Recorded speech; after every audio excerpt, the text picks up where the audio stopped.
Sorry for our Assalamualaikum warahmatullahi wabarakatuh. My name is Aulora, dari Ikamanda, number 12. My name is Bunga, Khairumaynisa, and number 13. My name is Nanda, Putri, number 24. My name is Afifah, number 14. The title of this video, we will tell you a group about how to make masks that are easy and inexpensive. The benefit of the mask can be to brighten the skin on the face, Having scars, treating chapped lips, and brighten the appearance of skin of a teen.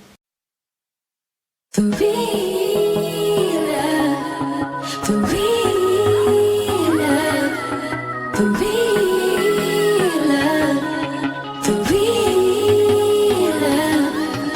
No limits to feel the truth. When the world stops spinning, I know it's you. Steps. First, give 1 tablespoon of Cara in a mask bowl. Then add honey little by little.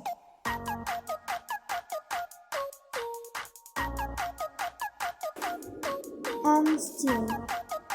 If honey is lacking, add more until it's like earth.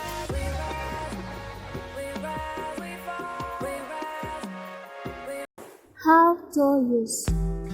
Wash your face with face washing soap thoroughly. Then apply the mask to the face little by little with a brush. After finishing applying it to the face, wait for about 15 minutes. Then rinse your face with clean water. Voila, your face looks brighter and smoother. Any other boy would stare, but me, I look away.